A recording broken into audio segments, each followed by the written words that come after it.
അപ്പോൾ സുഹൃത്തുക്കളെ നമസ്കാരം. നാട്ടിലേക്ക് ഫ്ലൈറ്റ് കയറിയപ്പോഴേ മനസ്സിൽ കരുതിയ ഒരു കാര്യമാണ് നല്ലൊരു ഊണ്. അതാണ്ട് ഇതുപോലെ മീൻകറിയൊക്കെ കൂട്ടി കഴിക്കണം.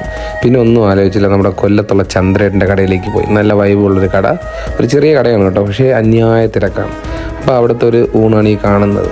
ഒരു കപ്പയും തോരനും പച്ചടിയും, പിന്നെ ഒന്ന് മീൻകറി, പുളി മുളകും വെച്ച മീൻകറിയും, പിന്നെ നല്ല ചെമ്മീനും മുരിങ്ങയൊക്കെ കിട്ടാൻ നല്ല പുളിയുള്ള അടുത്ത മീൻകറി, തേങ്ങ അരച്ചതാണ് കേട്ടോ. പിന്നെ നമ്മളൊരു തല ഞാൻ കാണിച്ചില്ലേ നേരത്തെ, ആ ഒരു തല, അത് കേരച്ചൂരയുടെ തലയാണ്. അതിനുശേഷം ആ തലേന്ന് കുറച്ച് കറിയൊക്കെ ഇങ്ങനെ എടുത്തൊഴിച്ച് കണ്ണൊക്കെ കുത്തിയെടുത്ത് ആ ചോറിലിട്ട് കഴിച്ചു നോക്കി കേട്ടോ. ഒരു രക്ഷയില്ല, കപ്പയും ചോറും ആ തലക്കറിയും കൂടെ കഴിക്കാൻ. നല്ല ഫ്രഷ് തലയായിരുന്നു കേട്ടോ, നമുക്ക് കഴിക്കാൻ മനസ്സിലാവും. നമ്മൾ 2-3 പേര് പോയിട്ട് ഒരുപാട് സാധനങ്ങൾ ഓർഡർ ചെയ്തു. പിന്നെ ഞണ്ട്, കൊഞ്ച് എന്ന് പറഞ്ഞാൽ ചെമ്മീൻ, പിന്നെ നമ്മുടെ കേരച്ചൂര പൊരിച്ചത്. ചെമ്മീൻ ഇത് ഒരു 4 പീസ് വരുന്ന, അത്യാവശ്യം നല്ല വലിയ 4 പീസ് വരുന്ന ഒരു പ്ലേറ്റിന് 150 രൂപയാണ്. അത് ഒരു അടാറ് ഐറ്റമായിരുന്നു കേട്ടോ.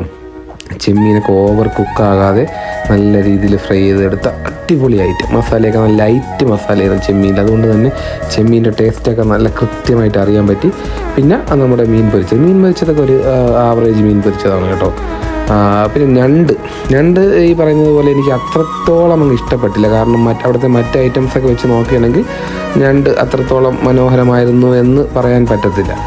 ഈ കാണുന്ന തലക്കറി ഒരു രക്ഷയില്ല കേട്ടോ. കഴിച്ചതിൽ എനിക്ക് ഏറ്റവും കൂടുതൽ ഇഷ്ടപ്പെട്ടത് തലക്കറിയും നമ്മുടെ കൊഞ്ചുമാണ് കേട്ടോ. നമ്മളെല്ലാവരും ആസ്വദിച്ച് കഴിച്ചു.